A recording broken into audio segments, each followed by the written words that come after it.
All right, so really just a shop update. We realised that it had been nearly 4 weeks since we'd done one, and I know you guys would all be hanging out to see what we've been working on, but we have been quite busy. I was going to do it yesterday when Craig was here, but I took the big Buick that's on the hoist over for an inspection for registration, and it was at 3 o'clock, so by the time I got there and they did it, gave me the paperwork and all that sort of stuff, it was a bit late by the time I got back here. The inspection for the Buick wasn't too bad. We have got a few things to rectify, nothing much to do with what we did. We did the airbag suspension and all that's fine. But like the steering box is weeping, a couple of grommets missing out of firewall.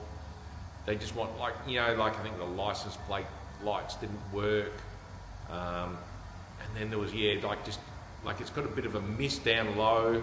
So we've got to try and work that out, and it's got an old style Carvey with an automatic choke, and that automatic choke isn't kind of going off. So what's happening is down low it stumbles a bit and backfires. Once you're moving and you've got the revs up a bit, it's not bad, but down low it's a bit funny. So they said, oh look, can you get that to run a little bit better?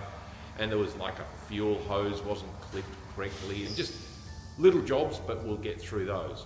So also in the last 4 weeks, we did some work on the big 60 Chevy. So more or less what we did with that, we took the motor out, we painted it, put it back in, fitted all that front runner system. I'll put a photo of that up here so you can see it. We remounted the body, so we put new body mounts and everything in it.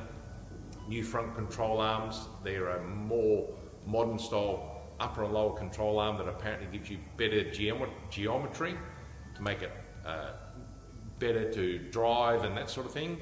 We also had to lift the front. Had a rack and pinion conversion. We had to lift that up a little bit. It was hanging too low. So we've done that. The next job we got onto was the Chev 34 Chev. So what I might do is now turn the camera around and I'll show you what we actually did on that. Oh, so here it is. And now at the moment you can see it's got the wheels of my Barracuda on it, or the Rego wheels that get used on everything. So basically we fitted the steering setup.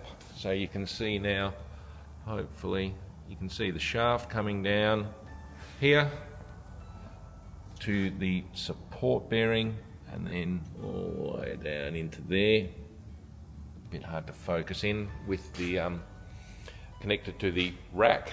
So then in here, as we open up, so we now have the steering column all mounted, everything like that. We've taped it all up because it's all chrome and we want it to stay looking nice. The other thing we did, see if I can roll under here, we fitted the Jenny Shifter Commander stick. So it's a 19-inch stick, but by the time it mounts to the floor and all that sort of stuff, we're actually at 23-inch. So that's the 23-inch version. And then in here, you can see that's the hood. So because we're sort of pretty busy and we're having to go to the US in a week and a half, we're going to get a friend of ours to do that. He's going to do the hood while we're away. Now I guess while we've got the camera, we'll turn this around, and so the 37 Coupe Ute, we've got the body sort of bolted back down. We've just got to shimmer it a bit. Then we're going to test fit the doors so we can make sure the gaps are all okay, and that sort of thing. And then we're going to start doing some very minor body work. You can see I've got all the fenders ready to try and get into etch primer. The engine has all been run in, everything like that. It's all been checked because it was a brand new engine, but it had been sitting for quite some time. So we got a friend of ours, Mick, he ran it in for us. Runs really good. It just needs some new rocker covers. He cleaned up the manifold and the carby. And then the other thing we had done is we had the transmission, same thing, because it had been rebuilt, but man, it had been like 10 years.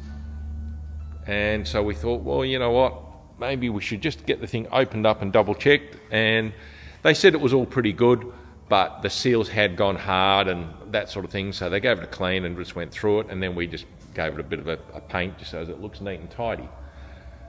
So let's we'll turn it back around and you can look at my ugly mug a bit more. Right, so the other thing that happened is I picked up the 68 Dodge Coronet that I've been trying to chase down for a while. So it's here. all picked up. And what I'll do now is I'll do like a little bit of a video and sort of add in, showing what it looks like when we picked it up. And then I did some pressure washing and cleaning just to so to get it ready basically, because we have to pull the motor and gearbox out, and the owner or the guy that I bought it off, he wants those back, and I was quite happy to do that deal because even though it was a nice tough 440, it needed rebuilding, the box needed building, and I'm thinking what I'm going to do is try and find a damaged or something like that 300C with a Gen 3 5.7 and a 5-speed gearbox, and then put a modern driveline in it and that sort of thing. So let's cut to me picking it up through the magic of editing. All right, the big blue beast is here. I'm going to give it a quick pressure wash, and then we'll chuck it in storage for a couple of days.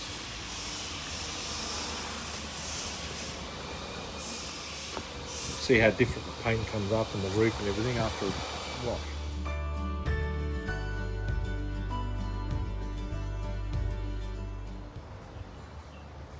A little bit cleaner.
So there it is, cleaned up, it's like brand new. As long as we stand back here and keep it wet.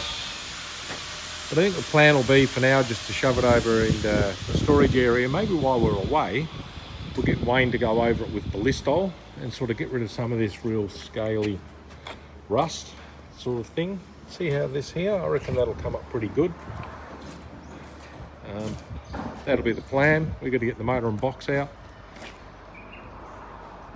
And then I'm going to have to do brakes, steering, everything basically. It's a car that's been sitting around, so the guy bought her off, said he's had it for 25 years and it's been sitting in storage for 16. So it's going to need work. I'll go through all the brakes. I'm going to disc brake upgrade it anyway. Give it a good Balistol, that'll be the paint sorted. And then, yeah, be on the lookout for a motor and box. All right, so that was that. In fact, what we could probably do is I mentioned that we're going to do a bit of the Balistol, and I did a little section. So, I don't know, let's turn the camera around once again. We'll go and have a look, and I'll show you what that's going to come out like and explain the product. All right, so there it is, and you can sort of see it come up quite good. Obviously, it's still not perfect by any means of imagination sort of thing, but it definitely came up a lot cleaner. Now you can see here, we did this little section here with the Balistol really quickly, but you can see the difference it makes. It brings the colour out and sort of treats the rust, the really scaly.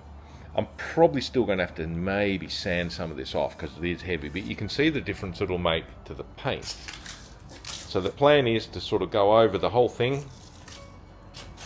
It would get rid of this sort of stuff here, most of that. I haven't decided what I'm going to do with these stripes. They may come off.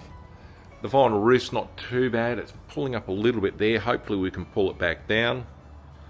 But I think when we go along here, like all these edges, we should be able to clean up, and I think it'll actually probably clean most of that stuff off on the bonnet. Now what Ballistol is, it's actually, as it suggests, it's a ballistics cleaner. So it is for cleaning guns and stuff, but Wayne, who looks after the shop when we're away, he swears by it. And we've done a couple of cars with it, and you can see that if I can get the whole thing to kind of come up like that, it brightens the colour a little bit. It'll look alright. It'll look patina, which is what I want it to do. For now, this is the plan. This is what it's going to stay like. It will be a patina finished car. It's super solid. The floors are mint. All the couple of bubbles in the door and a little bit in the boot lid. The boot floor, trunk floor needs a little bit of work in there. But that's it. So for now, that'll be that.